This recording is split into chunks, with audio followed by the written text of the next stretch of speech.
স্বাধীনতা অর্জনের থেকে রক্ষা করা কঠিন, এই কথাটা যে কতটা বাস্তব সেটা বাংলাদেশ হাড়ে হাড়ে টের পেয়েছিল স্বাধীনতার পর।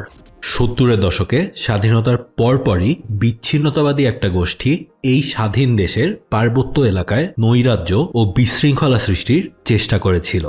এই গোষ্ঠীটি শান্তিবাহিনী নামে পরিচিত, যেটা আপনারা অনেকেই জানেন। স্বাধীনতা পরবর্তী এই নাজুক সময়ে আমাদের পার্শ্ববর্তী দেশও চাণক্যের enemy of enemy is my friend নীতি ফলো করে শান্তিবাহিনীকে অস্ত্র ও প্রশিক্ষণ দিয়ে শক্তিশালী করে তুলছিল। আর এইরকমই একটা ঝুঁকিপূর্ণ এবং স্পর্শকাতর পরিস্থিতিতে আমাদের দেশের অখণ্ডতা রক্ষার পেছনে অনেক মানুষের নাম আসে, তবে যেই নামটা সব থেকে উজ্জ্বল তিনি সম্ভবত লেফটেন্যান্ট গোলাম মোহাম্মদ মুশফিকুর রহমান বীর উত্তম। স্বাধীনতার পরবর্তী সময়ে এই সূর্য সন্তান ছিলেন বাংলাদেশের প্রথম বীর উত্তম পদকধারী। অর্থাৎ বুঝতে পারছেন, এর আগে আমাদের যত বীর উত্তম ছিল তারা সবাই কিন্তু আমাদের মুক্তিযুদ্ধের সময়ের, কিন্তু ইনি তার পরবর্তী সময়ের। অর্থাৎ স্পেশাল কিছু তো অবশ্যই আছে। আমাদের আজকের ভিডিও বাংলাদেশের সার্বভৌমত্ব রক্ষায় অকাতরে নিজের জীবন বিলিয়ে দেয়া বাংলার এই বীর সন্তানকে নিয়ে। 1965 সালের 9 জুন সাতক্ষীরা জেলার পারুলিয়া গ্রামের এক সম্ভ্রান্ত পরিবারে জন্ম নেন লেফটেন্যান্ট GM মুশফিকুর রহমান। বাংলাদেশ সেনাবাহিনীর 15তম BMA লং কোর্সে তিনি যোগ দেন এবং প্রশিক্ষণ শেষে ফার্স্ট ফিল্ড রেজিমেন্ট আর্টিলারিতে যোগদান করেন। বাঘাইহাট জোনের লক্ষ্মীছড়ি ক্যাম্পের কমান্ডার হিসেবে তিনি কাজ করছিলেন। আর ঠিক সেই সময়ে পার্বত্য চট্টগ্রামে শান্তিবাহিনী কি লেভেলে ত্রাস চালাচ্ছে সেটা নিয়ে আসলে আলাদাভাবে বলার তেমন কোনো দরকার নাই। আমাদের আনসাং হিরোজ সিরিজের ভিডিওগুলোতে এর আগে এই নিয়ে আরও 2টা ঘটনা এসেছে। আর যদি আপনারা স্পেসিফিকভাবে শান্তিবাহিনী নিয়েই আলাদা ভিডিও চান তবে সেটা কমেন্টে বলতে পারেন। আমরা আজকের ভিডিওর টপিকে ঢুকি। আমাদের ঘটনা 80-এর দশকের প্রায় শেষ ভাগে। শান্তিবাহিনীর সাথে আমাদের ক্ল্যাশ তখন রোজকার ঘটনা।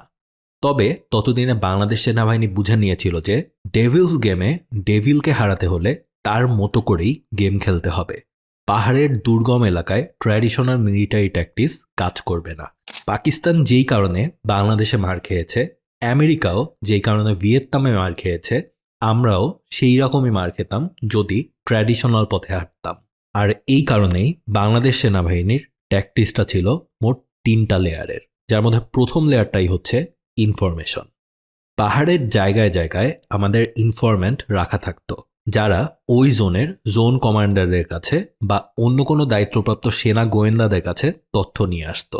1989 সালের আগস্ট মাসের শেষ দিকে খাগড়াছড়ি রিজিয়নের বাঘাইহাট জোনের জোন কমান্ডারের কাছে এইরকমই একজন ইনফরম্যান্টের কাছ থেকে তথ্য আসে যে লক্ষ্মীছড়ি ক্যাম্পের আন্ডারে চেলাছড়া এলাকায় শান্তিবাহিনীর একটি গ্রুপ রেগুলার পজিশন নিচ্ছে আর চাঁদা আদায় সহ বিভিন্ন রকমের বেআইনি কাজ করছে।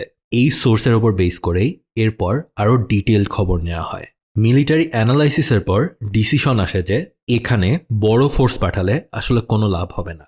আগে থেকেই শত্রু জেনে যাবে, পালিয়ে যাবে, বা ইন ওয়ার্স্ট কেস সিনারিও আমাদের ফোর্সই আসলে অ্যাম্বুশের শিকার হতে পারে। আর এই কারণেই খুব বড় কোনো ফোর্স না পাঠিয়ে খুব ছোট একটা টিমকে এখানে পাঠানোর সিদ্ধান্ত নেওয়া হয়। সেই সময় লক্ষ্মীছড়ি ক্যাম্পের অধিনায়ক ছিলেন লেফটেন্যান্ট GM মুশফিকুর রহমান। তার সাথে জোন কমান্ডারের মিটিং হয় এবং প্ল্যান করা হয়। এর মধ্যে ওই আগস্ট মাসেই বাঘাইহাট আর দিঘিনালা সড়কে শান্তিবাহিনীর আক্রমণে বেশ কয়েকজন সৈনিক নিহত এবং আহতও হয়। এই ঘটনা বাংলাদেশ আর্মির মধ্যে বেশ নাড়া দিয়েছিল। লক্ষ্মীছড়ি জোনকে নিরাপদ ও শান্তিবাহিনী মুক্ত করার জন্য সবাই মরিয়া হয়েছিল। বলা হয় যে এই প্রত্যয় থেকেই GM মুশফিকুর রহমান নিজে থেকেই রিকোয়েস্ট করেছিলেন এই মিশনে তাকে দেওয়ার জন্য। সবকিছু বিবেচনা করে জোন কমান্ডার তাকে এবং তার সহায়ক হিসেবে সিদ্দিকছড়ি ক্যাম্পের অধিনায়ক লেফটেন্যান্ট সাইদকে নির্বাচন করেন। এরপর সেপ্টেম্বরের 7 তারিখ রাতের বেলা লেফটেন্যান্ট মুশফিকের কাছে তথ্য আসে যে চেলাছড়া এলাকায় 5 জন শান্তিবাহিনী সদস্য অস্ত্র নিয়ে অবস্থান করছে। তখন আনুমানিক রাত 8টা।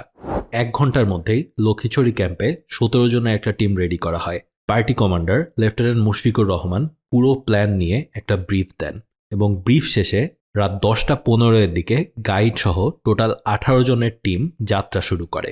যেহেতু রাতের বেলা এবং রাস্তা আসলে অচেনা আর পুরাই দুর্গম, তাই গাইডকেও কমব্যাট ইউনিফর্ম পরিয়ে একদম সামনে রেখে তার পরের সৈন্যদের সাথে কোমরে দড়ি বাঁধিয়ে দেওয়া হয়। কারণ সেই সময় এই গাইডরাও কিন্তু মাঝে মধ্যেই বিশ্বাসঘাতকতা করত। আমাদের ঠিক আগে যেই ভিডিওটা করেছিলাম এই রিজিয়ন নিয়ে, সেখানে কিন্তু এই ধরনের একটা ঘটনাই ঘটার সম্ভাবনা ছিল। অর্থাৎ এই টিমটার যাত্রা শুরু হয় ঠিক এমন একটা অবস্থাতেই। লক্ষ্মীছড়ি সিদ্দিকছড়ি রোড পার করে তারা গঙ্গারাম ছড়ায় পৌঁছিয়ে যায়। এর মাঝেই ৬ থেকে ৭টা ছড়া আর ৫ থেকে ৬টা পাহাড় তাদের পার করতে হয়েছে। আর অন্ধকারে জল কাদায় অস্ত্র বারবার ভিজে বা জমে যাচ্ছিল, সো একটু পরপর থেমে সেটা ক্লিনও করা লাগছিল। এভাবেই ৪ ঘন্টা হাঁটার পর টার্গেটে পৌঁছায় তারা। এইবার মেইন টিমটা মোট ৩টা দলে ভাগ হয়। লেফটেন্যান্ট মুশফিক নিজে ৬ জনের একটি টিম নিয়ে পাহাড়ের ওপর প্রধান টার্গেটে যাওয়ার দায়িত্ব নেন। হাবিলদার মেজবা মোট ৫ জনের দল নিয়ে নিচের তুলনামূলক কম রিস্কি টার্গেটের দায়িত্ব পান। আর হাবিলদার নজরুলের নেতৃত্বে ৬ জনের একটা রিজার্ভ টিম প্রস্তুত রাখা হয়। অন্যদিকে লেফটেন্যান্ট সাইদের নেতৃত্বে ১৫ জনের আরেকটা টিম ১১:৫০-এর দিকে সিদ্দিকছড়ি ক্যাম্প থেকে রওনা দিয়ে রাত ২টার দিকে গঙ্গারাম খালের পশ্চিম পাড়ে অবস্থান নেন। লেফটেন্যান্ট মুশফিক তার বাকি ২ টিমকে পজিশন আর কাজ বুঝিয়ে দিয়ে গাইড সহ পাহাড়ের উপরে মেইন টার্গেটের দিকে রওনা হন। কিন্তু অন্ধকারের জন্য তারা কিছুই তেমন স্পষ্টভাবে দেখতে পাচ্ছিল না। তখন তারা ডিসিশন নেন যে আরও কাছে যেতে হবে। এ থেকে অন্ধকারেই হামাগুড়ি দিয়ে তারা আস্তে আস্তে এগোতে থাকেন, কিন্তু তারপরেও ক্লিয়ার ভিউ পাওয়া যাচ্ছিল না। কোইন্সিডেন্টলি রাত ৩:১০-এর দিকে বিদ্যুৎ চমকানো শুরু করে। আর সেই বিদ্যুৎ চমকানোর আলোতেই লেফটেন্যান্ট মুশফিক দেখতে পান তাদের টার্গেট এবং কতজন আছে সেইখানে। কনফার্ম হয়ে সাথে সাথেই তিনি ফায়ারিংয়ের নির্দেশ দেন। অপরদিকে শত্রুরা প্রস্তুত না থাকলেও তারাও ফায়ার করা শুরু করে। বিদ্যুতের আলোয় ২ দলই এবার নিজেরা নিজেদের কিছুটা হলেও দেখতে পাচ্ছিল। গোলাগুলির এক পর্যায়ে একটা গুলি লেফটেন্যান্ট মুশফিকের বুকের ডান দিকে হিট করে, কিন্তু উনি কাউকেই কিছু জানান নাই। কারণ গুলিটুলি খাওয়া পরের ব্যাপার, the mission was his main priority. বেশ কিছুক্ষণ পর অন্য সৈনিকরা যখন বুঝতে পারে যে লেফটেন্যান্ট মুশফিক গুলিবিদ্ধ, তারা ছুটে আসে এবং সাথে সাথেই ড্রেসিং দিয়ে গামছা পেঁচিয়ে রক্ত বন্ধ করার চেষ্টা করা হয়। ফোর্সের লিডার গুলি খাওয়া মানে বেসিক্যালি টিম লিডারলেস হয়ে যাওয়া।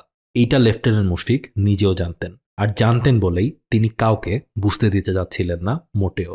কিন্তু এখন যেহেতু সবাই জেনেই গিয়েছে, তাই মিশনে যেন কোনো হ্যাম্পার না হয়, তাই তিনি বারবার সবাইকে বোঝানোর চেষ্টা করেন যে তার কিছু হয় নাই, তাকে নিয়ে বেশি ব্যস্ত না হতে এবং মিশনেই মেইন ফোকাস দিতে। আর তার বদলে লেফটেন্যান্ট আবু সাইদ মোহাম্মদ আলীকে পেট্রোল কমান্ডার ঘোষণা করেন তিনি নিজেই। আর এই সময়ে নিচের টার্গেটের দলটাও তাদের টার্গেটে ফায়ারিং করা শুরু করে। লেফটেন্যান্ট মুশফিকের অর্ডারেই এবার ২টা দল তাদের টার্গেটে চার্জ করে। এরপর তিনি পুরো এলাকা সার্চ করার এবং এলাকা যেন হাতছাড়া না হয় তার জন্য ফুল ডিফেন্স প্রিপারেশনের ব্যবস্থা করতে বলেন। একই সাথে এখান থেকে সন্ত্রাসীরা পালিয়ে যদি আবার রিজার্ভ টিমের উপর অ্যাটাক করে, সেই চিন্তা থেকে ওই টিমকেও উপরে নিয়ে আসতে গাইড হিসেবে আরও ২ জনকে পাঠানোর তিনি ডিসিশন দেন। মাথায় রাখেন, এত যে ডিসিশন দিচ্ছেন এই সময়টাই কিন্তু তার বুকের ডান পাশে একটা বুলেট তখনও আছে। সিচুয়েশন পুরোপুরি আন্ডার কন্ট্রোল আসলে এরপর তিনি একটু রেস্ট নেন। আনুমানিক ৩:৪০-এর দিকে বাঘাইহাট জোন সদরে তার গুলিবিদ্ধ হওয়ার খবর পৌঁছিয়ে যায়। জোন কমান্ডার আরএমও আর ব্রিগেডের সাথে হেলির ব্যবস্থা করতে থাকেন, কিন্তু এরিয়ায় তখনও একটু পরপর ফায়ার হচ্ছিল। লেফটেন্যান্ট সাইদের টিম টার্গেটের দিকে আসতে আসতে পথ চিনতে না পেরে ভুল পথে চলে যাচ্ছিল। লেফটেন্যান্ট মুশফিকের নির্দেশে তাদের গাইড করার জন্য ট্রেসার রাউন্ড ছাড়া হয়, কিন্তু সমস্যাটা ছিল যে যতক্ষণ পর্যন্ত লেফটেন্যান্ট সাইদ সেই জায়গায় পৌঁছাতে পারবেন না, লেফটেন্যান্ট মুশফিক তার কমান্ড ছাড়তে পারছিলেন না। ভোর ৫টার দিকে লেফটেন্যান্ট সাইদ নিচের টার্গেট এলাকায় পৌঁছালে লেফটেন্যান্ট মুশফিক তাকে কমান্ড দিয়ে সবকিছু বুঝিয়ে দেন। লেফটেন্যান্ট সাইদের টিম হেলিপ্যাড প্রিপেয়ার করা শুরু করেন। ততক্ষণে লেফটেন্যান্ট মুশফিকের আর্মি পোশাকের রং পুরাই বদলিয়ে গিয়েছে, কারণ তার রক্তক্ষরণ। অতিরিক্ত ব্লাড লসে কিছুক্ষণের মাঝেই তিনি সেন্সলেস হয়ে পড়েন। খেয়াল রেখেন, গুলিবিদ্ধ কিন্তু অনেক আগেই হয়েছিলেন, কিন্তু তারপরেও তার নিজের দায়িত্ব আরেকজনকে বুঝিয়ে দেওয়ার আগ পর্যন্ত সেন্সলেসও তিনি হন নাই। এই রকম সিচুয়েশনে সেন্স হারানো মানে আসলে আর বেঁচে ফেরার সম্ভাবনা প্রায় নেই বললেই চলে। টিমের অন্য সৈনিকরা আপ্রাণ চেষ্টা চালাতে থাকেন তার সেন্স ধরে রাখার জন্য। বিভিন্ন রকমের গল্প আর কৌতুক দিয়ে তাকে চাঙ্গা রাখার চেষ্টা চালাতে থাকেন। আর তার সাথে সাথেই চলতে থাকে হেলিকপ্টারের অপেক্ষা। এই সময় এক সৈনিক আফসোস করে বলেছিল যে গুলিটা তার গায়ে লাগলে হয়তো ভালো হতো। জবাবে লেফটেন্যান্ট মুশফিক তখনও বলেছিলেন যে তোমার সংসার আছে, পরিবার আছে, তুমি মারা গেলে তাদের কি হবে? আমি মরলে এদেশের কারোই কোনো ক্ষতি হবে না। এই অপেক্ষা করতে করতেই সকালের সূর্য ওঠে। ভোর 7টায় আকাশে হেলিকপ্টার দেখা যায়, কিন্তু গাছপালা আর উঁচু নিচু ট্রেনে ল্যান্ড করতে হেলিকপ্টার ব্যর্থ হয়। এর কিছুক্ষণ পর সকাল 8:15 লেফটেন্যান্ট মুশফিক তার শেষ নিঃশ্বাস ত্যাগ করেন। এই মিশনে শান্তিবাহিনীর 3 জন সন্ত্রাসী মারা যায়। 75 রাউন্ড গুলি সহ 9mm SMG অস্ত্র এবং 7.62mm রাইফেল উদ্ধার করা হয়েছিল। আর তার থেকেও বড় কথা, অনেকগুলো গুরুত্বপূর্ণ দলিল উদ্ধার করা হয়, যা পরবর্তীতে বাংলাদেশ সেনাবাহিনীর অভিযানগুলোকে অনেক সাহায্য করেছিল। কিন্তু এর কিছুই হয়তো হতো না যদি না লেফটেন্যান্ট মুশফিক গুলি খাওয়ার পরেও হাল ছেড়ে না দিতেন। বুকে গুলি লাগাকে কনসিডার করা হয় সব থেকে পেইনফুল আঘাত হিসেবে। আপনার লাংস ফুটো হয়ে যেতে পারে, পাঁজরের হাড় ভেঙে যেতে পারে। এই ভয়ঙ্কর ব্যথার পরেও একটা মানুষ তার নিজের থেকে দেশকে আগে রেখেছিলেন, তার টিমকে সবার আগে রেখেছিলেন। তিনি তখনই রেস্ট নিয়েছেন যখন বুঝতে পেরেছেন যে সবাই সেফ অ্যান্ড মিশন সাকসেসফুল হয়েছে। দুঃখজনক হলেও সত্য যে বাংলাদেশের এই সমস্ত হিরোদের নিয়ে আমরা আসলে খুবই কম জানি। যেখানে আমাদের পাশের দেশে বলিউডে তাদের একদম ছোটোখাটো কোনো হিরোদেরও খুব বড় করে দেখানো হয়, আর আমাদের হিরোদের নাম আমাদের 80% মানুষ জানতেও পারে না কখনো। কমেন্টে রিকোয়েস্ট আসার পর এটা নিয়ে ঘাটাঘাটি করতে গিয়ে রেফারেন্স হিসেবে কেবলমাত্র 2টা বই পেয়েছি, বাংলাদেশ সেনাবাহিনীর ইতিহাস আর history of counter intelligence operations in Chittagong hill tracts. কিন্তু এত বড় একটা গ্লোরিফাইড ইভেন্টের জন্য এই 2টা বই আসলে জাস্ট এনাফ না। অ্যান্ড সেখানেও আসলে তাকে নিয়েই যে খুব বেশি কিছু লেখা এরকমটাও আসলে ছিল না। তো আপনারা যারা আমার ভিডিও দেখেন তাদের মধ্যে কেউ যদি আসলে ইতিহাস নিয়ে কাজ করে থাকেন, আমার রিকোয়েস্ট থাকবে বাংলাদেশে এই ধরনের আনসাং হিরোদের নিয়ে আরও ডিটেলড অ্যাকাউন্টে রিসার্চ করার জন্য। এটা নিয়েই আপাতত এই সময়ের জন্য আমার এই সিরিজটা পজ দিচ্ছি। অর্থাৎ বাংলাদেশের আনসাং হিরোদের নিয়ে মোট 5টা ভিডিও পাবলিশ করলাম আমি, আর এর পরবর্তীতেও হয়তো করা হবে, কিন্তু গত ডিসেম্বর থেকে শুরু করা এই কাজটা আপাতত এখানেই অফ দিচ্ছি। এরপরে আমরা আমাদের রেগুলার টপিকে হয়তো আবার ফেরত যাব, এবং আপনারা যদি চান কমেন্টে অবশ্যই লিখে যাবেন এর পরবর্তীতে এই সিরিজটা যদি আবার কন্টিনিউ করি তাহলে কাকে কাকে নিয়ে আপনারা ভিডিও চান। কারণ যাদের জন্যই এই দেশ টিকে আছে, এই দেশ অখণ্ড আছে, পাশে এত বড় একটা শক্তিশালী শত্রু থাকার পরেও তাদেরই যদি আমরা ভুলে যাই তাহলে একদিন নিজেদের অস্তিত্বই পুরোপুরি ভুলে যাব। পার্বত্য অঞ্চলে ইনসার্জেন্সি মূলত পার্বত্য চট্টগ্রামে বসবাসরত ক্ষুদ্র জনগোষ্ঠীর অতি ক্ষুদ্র অংশের অসন্তোষের বহিঃপ্রকাশ। শান্তিবাহিনী নামে নৃশংস আর দুর্ধর্ষ এক সশস্ত্র ইনসার্জেন্ট বাহিনী প্রতিষ্ঠার পর থেকেই একের পর এক পরিকল্পিতভাবে হত্যা করেছে অসংখ্য নিরীহ নৃগোষ্ঠী, বাঙালি এবং নিরাপত্তা বাহিনীর সদস্যদের। এই ইনসার্জেন্টদের উৎখাতের লক্ষ্যে 1973 থেকে সেখানে বিভিন্ন অপারেশন পরিচালিত হয়ে আসছে। শান্তি চুক্তির আগ পর্যন্ত পার্বত্য অঞ্চলে বাংলাদেশ সেনাবাহিনীর দায়িত্ব ছিল অত্যন্ত ঝুঁকিপূর্ণ। দেশের অখণ্ডতা এবং সার্বভৌমত্ব রক্ষার স্বার্থে সেনাবাহিনী ও নিরাপত্তা বাহিনীর অনেক সদস্যকেই জীবন দিতে হয়েছে। অনেকেই বরণ করে নিয়েছেন স্থায়ী পঙ্গুত্ব। পার্বত্য চট্টগ্রামের নিরাপত্তা ও শান্তি বাস্তবায়নের লক্ষ্যে এভাবেই প্রাণ আর রক্ত দিয়ে গিয়েছেন আমাদের বীর সৈনিকেরা। তারা আমাদের গর্ব, আমাদের অহংকার। তাদের দেশপ্রেম, ত্যাগ, বীরত্বগাথা ও চেতনাই আজকের নতুন প্রজন্মের সামনে এগিয়ে যাওয়ার পথ। তো এই ছিল ভিডিও, যেটা একটু আগেই বললাম। আপাতত এই সিরিজটাকে পজ দিচ্ছি। আপনারা জানিয়েন এই সিরিজের মোট 5টা ভিডিও আপনাদের কোনটা কেমন লেগেছে, এবং যদি র্যাঙ্ক করতে হয় কোনটাকে 1 2 3 4 5 এভাবে র্যাঙ্ক করবেন সেটা অবশ্যই বলে যাবেন। এখানে 5টা ভিডিও হয়তো আপনারা স্ক্রিনে দেখতে পাচ্ছেন, থাম্বনেইলগুলো অ্যাটলিস্ট। তো আপনারা যদি এই ভিডিওটা দেখে থাকেন এবং আগের 4টা ভিডিও না দেখে থাকেন অবশ্যই দেখে নেওয়ার রিকোয়েস্ট থাকলো, কারণ ভাই নিজের দেশের ইতিহাস অবশ্যই জানতে হবে।